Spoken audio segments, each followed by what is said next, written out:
أشهد أن محمد رسول الله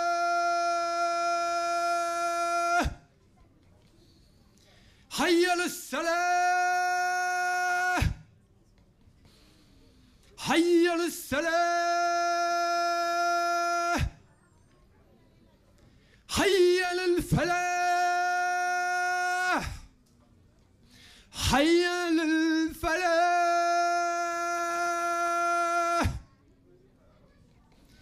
الله أكبر الله أكبر لا إله إلا الله الله أكبر والله أكبر وأشهد أن لا إله إلا الله وأشهد أن محمد رسول الله حي على الصلاة حي على الفلاح قد قامت الصلاة الله أكبر والله أكبر لا إله إلا الله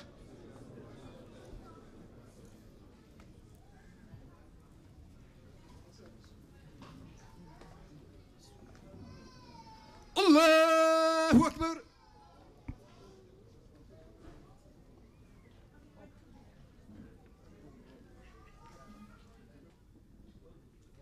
الله أكبر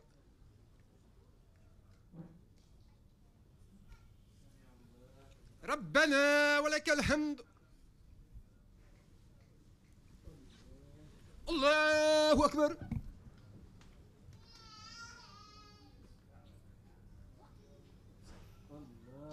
الله أكبر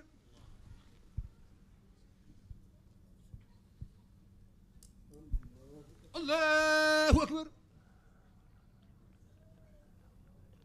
أعوذ بالله من الشيطان الرجيم وإني أعيذها بك وذريتها من الشيطان الرجيم ربي أعوذ بك من همزات الشياطين وأعوذ بك ربي أن يحضرون بسم الله الرحمن الرحيم الحمد لله رب العالمين الرحمن الرحيم مالك يوم الدين إياك نعبد وإياك نستعين اهدنا الصراط المستقيم صراط الذين أنعمت عليهم غير المغضوب عليهم ولا الضالين آمين بسم الله الرحمن الرحيم قل أعوذ برب الفلق من شر ما خلق ومن شر غاسق إذا وقب ومن شر النفاسات في العقد ومن شر حاسد إذا حسد بسم الله الرحمن الرحيم قل أعوذ برب الناس ملك الناس إله الناس من شر الوسوس الخناس الذي يوسوس في صدور الناس من الجنة والناس وعنده مفاتيح الغيب لا يحلمها إلا هو ويحلم ما في البر والبحر وما تسقط من ورقة إلا يحلمها ولا حبة في ظلمات الأرض ولا رطب ولا يابس إلا في كتاب مبين اللهم صل على سيدنا محمد الفاتح لما أغلق والخاتم لما سبق ناصر الحق بالحق والهادي إلى صراطك المستقيم وعلى آله حق قدره ومقداره العظيم صلاة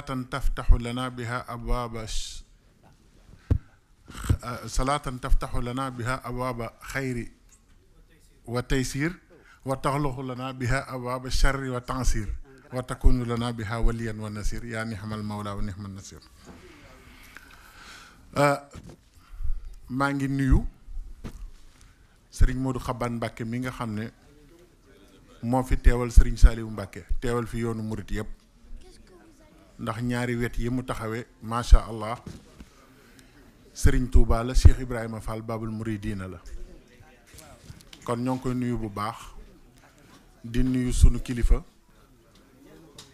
Serigne Cheikh Ndigal Fall ibnu Serigne Cheikh Fall Baye Góor ibnu Cheikh Mamadou Moustapha Fall ibnu Cheikh Ibrahima Fall di nuyu sunu imam di nuyu intervenant yi fi teew yëpp muy Serigne Dramé Serigne Mourid Ñang mbokk taalibe yi fi teew yëpp sëñ Jaaji Taal ñu fi wax ñëpp di leen xamal ne rek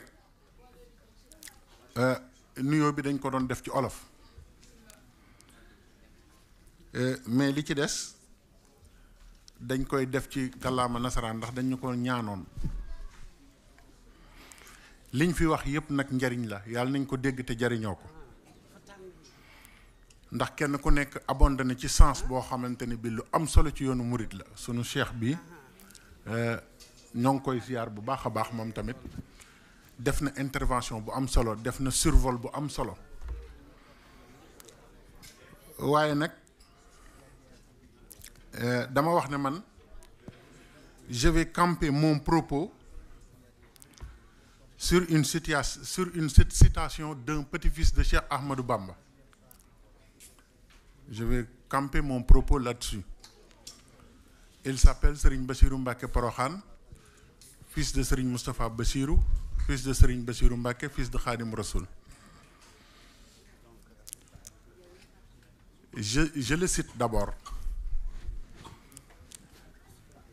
L'Odyssée précise et bien fouillée des étapes souvent douloureuses de l'exil, que dis-je, du parcours inédit, doit, en plus de son sens ésotérique, nous exhorter, nous mourides, à mieux faire face à cet océan furieux que constitue la vie de notre époque, avec ses vicissitudes et ses contingences mirobolantes et souvent maléfiques parce que mirifiques.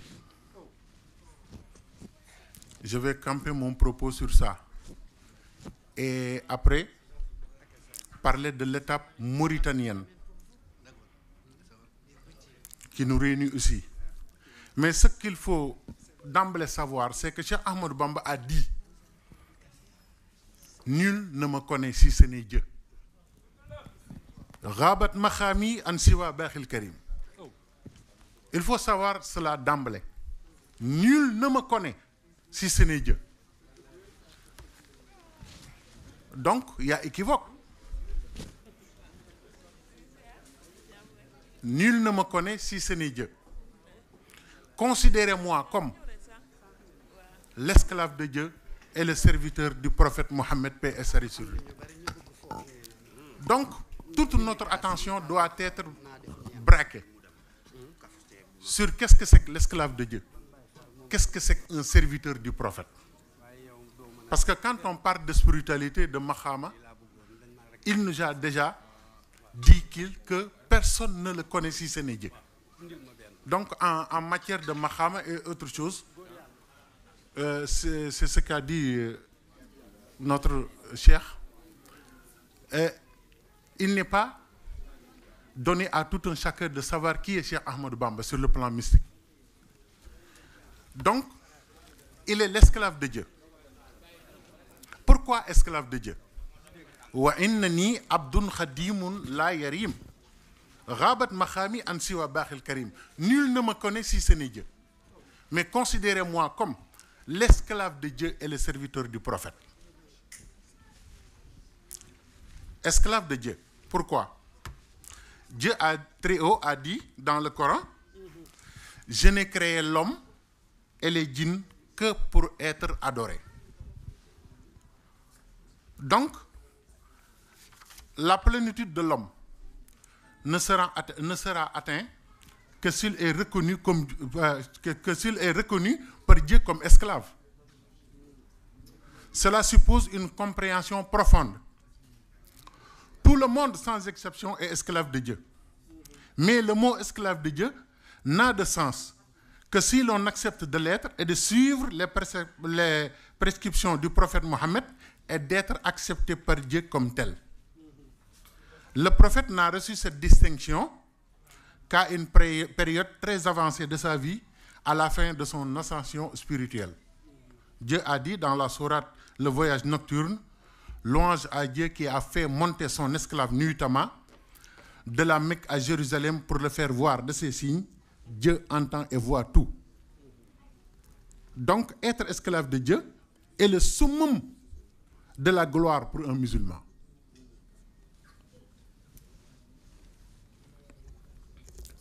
Et pour arriver à ce stade, il faut maîtriser l'ensemble de la sunna et de la tasawuf.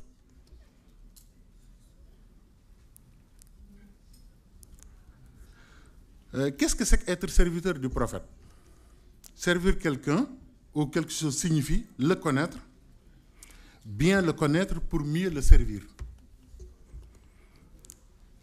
Il n'était pas serviteur, Cheikh Ahmadou Bamba pour être rémunéré, même s'il l'a été par Dieu et son prophète.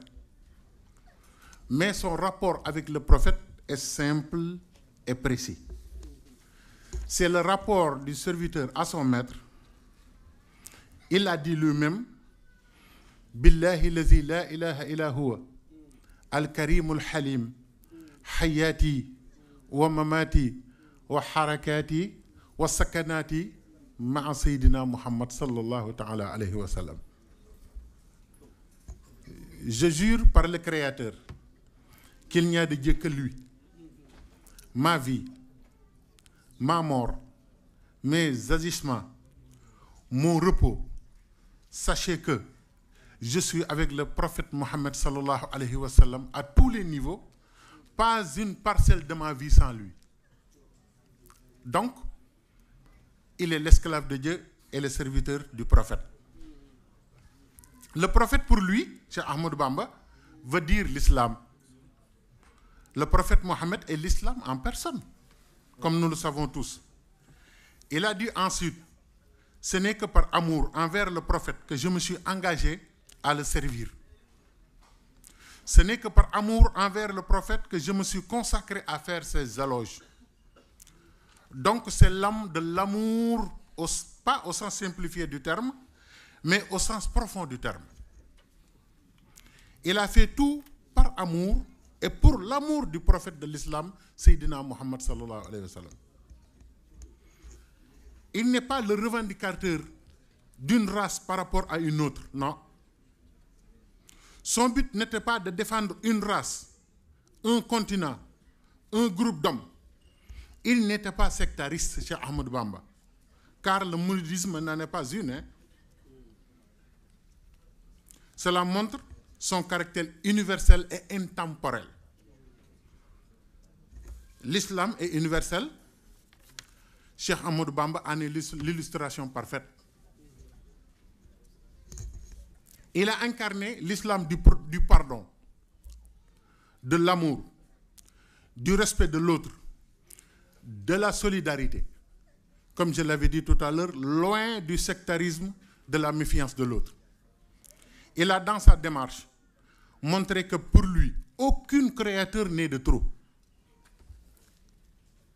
Ya Malik al-Mulki, Ya Man Jalla an Khawadin, Irham Jami al-Wara, Ya Hadiyan Rada'a.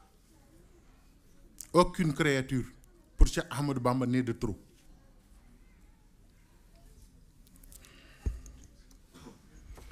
Il a fait comprendre que, avec la seule foi en Dieu et en son prophète, on peut supporter toutes les situations, tous les revers et ne pas perdre la tête. L'ami et l'ennemi ne pouvaient pas l'atteindre, Cheikh Ahmadou Bamba.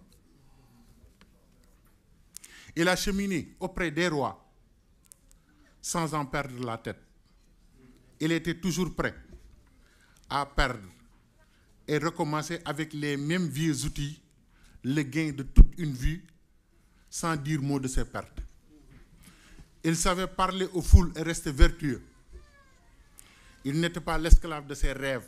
Il n'en avait pas. Pour lui, il n'y a que servir par amour qui compte.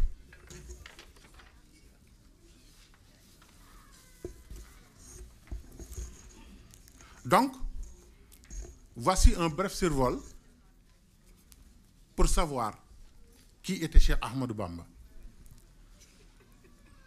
Il était, c'est simple, quand quelqu'un te demande, toi, Mourid, qui est Cheikh Ahmadou Bamba, dis-lui que c'est l'esclave de Dieu et le serviteur du prophète. Parce qu'en matière de mysticisme, quand on parle de Maham, chacun a son point de vue, chacun peut dire ce qu'il veut. Donc, c'est un domaine réservé. Bon, mais il faut comprendre que l'exil du Gabon ne dépendait pas de la volonté des colonisateurs de ce moment, mais d'une volonté divine. Il a écrit dans son poème Walaqad karamna bani Adama, wajjahtu wajhi liman takrimuhu bana fi shahri mawlidi man fil bahri rabbana. Je me tourne vers celui qui a anobli ses créatures, durant le mois dans lequel le prophète qui m'a élevé spirituellement est né. Donc, l'exil du Gabon, comme il l'a dit lui-même, c'était pour faire sa tarbiya, l'élévation spirituelle qu'il fallait pour lui, et c'est le prophète qui devait le faire pour lui. Donc, d'après lui, le prophète voulait faire pour lui l'éducation spirituelle nécessaire. C'est ce qui a entraîné le décret divin de son exil, qui est la cause indirecte de sa déportation.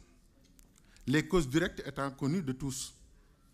Il était pour les colonisateurs un facteur inquiétant pouvant bouleverser l'ordre social.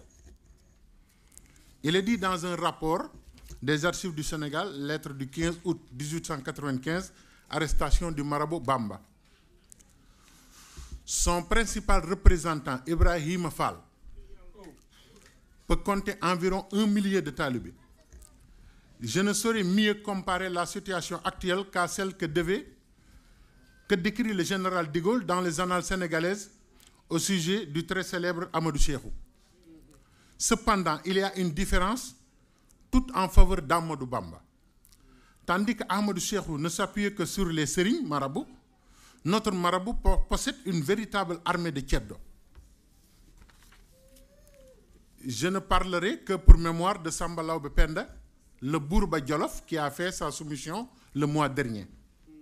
Donc il se préparait à l'affrontement militaire ouvert contre Cheikh Ahmadou Bamba, comme avec Samori, Maba Diakhou et la Omar, ces résistants africains que vous connaissez tous.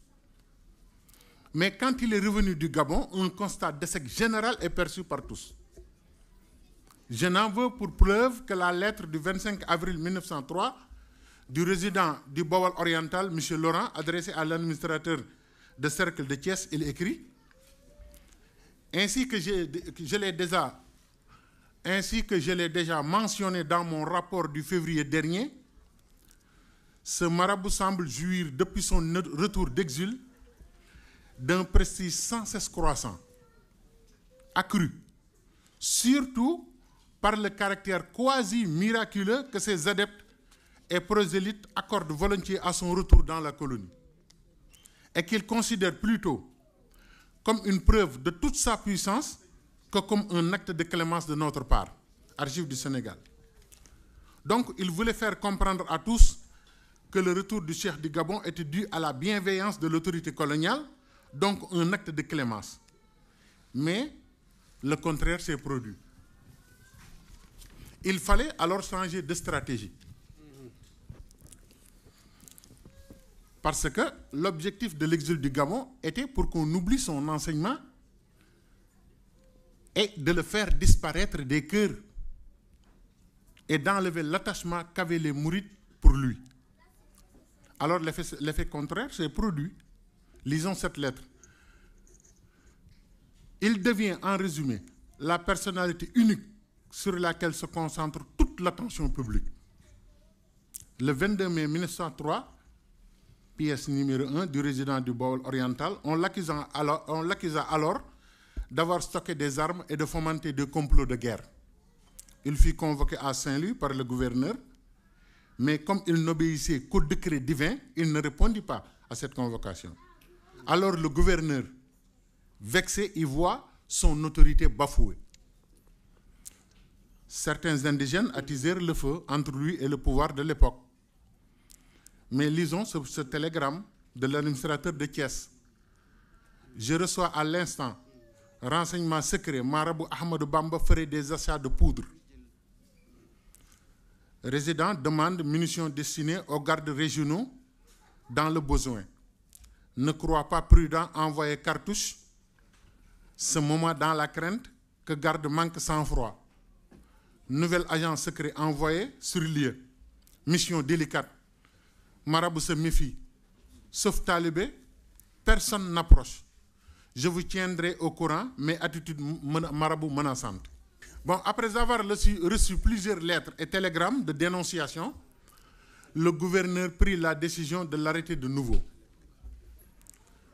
Le gouverneur envoya alors l'ultimatum que voici au Cheikh Ahmadou Bamba, daté du 10 juin 1903 comme suit. Le gouverneur général, suivez bien cette lettre. Mbahan Diop, fils de Lat Dior, ancien damel du Cayor que j'ai placé à la tête du Bawal oriental, s'est rendu à Touba Mbaké le 17 avril dernier. Il t'a invité à te présenter à lui. Tu lui as répondu que tu ne voulais plus avoir affaire avec les chefs, mais ne traiter qu'avec le gouverneur général.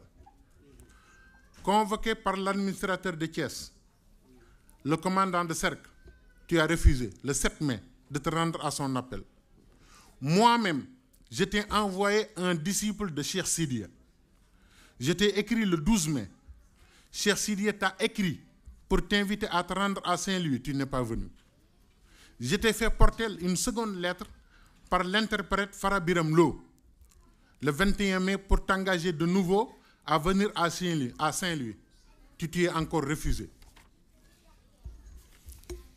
Écoutez bien, en agissant ainsi, tu as manqué à la loi du prophète qui dit d'obéir, vous voyez, c'est le gouverneur qui parle du prophète maintenant, et de respecter l'autorité du pays. Tu as affiché le mépris de mon autorité, ma patience est lasse. À l'heure où tu recevras cette lettre, tu es cerné de toutes parts.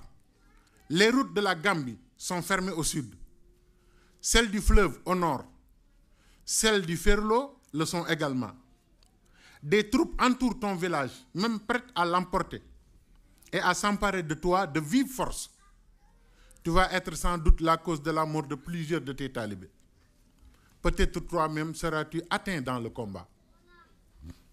Réfléchis et examine s'il n'est pas mieux d'obéir à la loi du Coran et de te soumettre à l'autorité du pays qui est la sienne. Ibrahim Fall, ton talibé que j'envoie près de toi pour te porter cette lettre, te dira le reste de mes paroles. Ton sort est entre tes mains et sera celui que tu fixeras par décision. Donc, il y avait d'un côté le cheikh qui n'attendait que l'autorisation de Dieu dans tous ses déplacements et agissements, et l'autorité coloniale qui voyait en cela un manque de respect. Donc, en bref, il fut déporté en Mauritanie pour l'étouffer spirituellement, en le complexant devant les descendants du prophète de race blanche, devant ses érudits, devant ses sommités de la grammaire, du Coran, des hadiths du prophète, et devant des hommes qui maîtrisaient la mystique. Mais cela a aussi produit l'effet contraire. Des poèmes à sa gloire furent rédigés par des Mauritaniens et descendants du prophète Mohammed P. et salut sur lui. Mais c'est le Cheikh Sidiya qui a dépeint la mission de Cheikh Ahmadou Bamba en Mauritanie.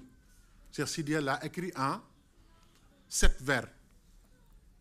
Il a dit pourquoi Cheikh Ahmadou Bamba était venu en Mauritanie. Qu'est-ce qu'il a fait? Qu'est-ce qu'on peut retenir de ça? C'est ce qui nous intéresse aujourd'hui. Cheikh Sidiya a dit an-nahwu wal lughatu ilmul arabi wal juudu was saqa'u indal kurrabi fa ja'ahum zurratabi Ahmadou Bamba man ala bi ratabi fa salabal jami'a ayya salabi minhu fasaro ma'ahu kal khushubi Ahmadou Bamba ya akha takharubi afa yahilu laka zulmul arabi bi akhsi juudihim wa akhsi nahwihim bi ghayri wadabi wa ma'a zulmihi li ba'd al arabi nala min an nabi kull al arab. Cheikh Sidiya al Baba dafa wax ne an nahwu wal lughatu ilmul arabi ku ma sa bëgg a doon champion de la grammaire rek foog nga ñëw Mauritanie, ku bëgg a maîtriser langue arabe foog nga ñëw fi, muntoon a ñàkk foog nga ñëw ci ñun. wal juudu wa saxa indal kurra bi ku ma sa am problème bu la jaaxal spirituellement wala mu jaaxal la ci àdduna Mauritanie ngay ñëw. ku ma sa bëgg turu yàlla ci ñun ngay ñëw. ku ma sa bëgg ñu wane la laak yàlla mare la laak moom boole la ci nitu yàlla yi fii ngay ñëw. mu ne loolu moo doon siimatuhum, nee na moo doon sun takkaay ñun naar yi. waaye nee na biñ nekkee ci situation boobu fa jaahum zuruta bi ne benn waaye bu bari ay mandarga bari ay daraja bari ay distinction ñëw ci sunu biir. ñu ne ko kooku nu mu tudd mu ne Ahmadou Bamba la tudd. man ala bi rata bi nee na Sëriñ Tuubaa bu ma la koy misaal man Cheikh Sidiya dafa mel ni koo xam ne yàlla dafa tegale ay daraja ba daraja yi kawe mu jël ko teg ci kaw daraja yi mu taxaw mu ne fa salabal jami ay sale bi nee na mu topp ñun ñëpp kenn ku nekk loo yoroon mu jël ko gën jaay ñaawi jëlin waxin la nag maanaam dafa leen a rikki bu ñu doon ay mbuus ma ne dafa leen a yulli ba ñu jeex tàkk te ku ne xam na ne noonu la def Seydina Muhammad sallallahu alayhi wa sallam yaboo sumti daahi jumlata hasaha nabi sama tagg yi tagg naa ko rasulullahi ba mu yulli lu mu yoroon ci njariñ jox ma muxaddimaatu lamda yabuusu imtidaahi jumlata hasaha nabi loolu moo ko mas a ñemee wax nee na fa salabal jamii ay sale bi mu dugg ci seen biir rekki leen gën jaa ñaawi rekkin nee na nan la ñu mujj ñun naar yi fa saaroo ma ahu kal xushi bi ne ñu mujj mel ni ay bant topp ci ginnaawam déglul nag Cheikh Sidi ni muy wax ak Serigne Touba Ahmadou Bamba yaa axa taxarub bi yow Serigne Touba yow sama mbokk jege ñaale ci yàlla afa yaxilu laka zulmul arabi c'est vrai bon ce poème est fait par un apôtre quelqu'un de très grand mystiquement qui s'appelle Cheikh Sidi El Baba et il est descendant du prophète mais il a dépeint l'étape mauritanienne du cheikh de manière très précise. Il a dit an-nahwu, la grammaire, wal lughatu et la linguistique, ilmul arabi wa judu wa saqa indal kurabi. Quelqu'un qui voulait s'élever mystiquement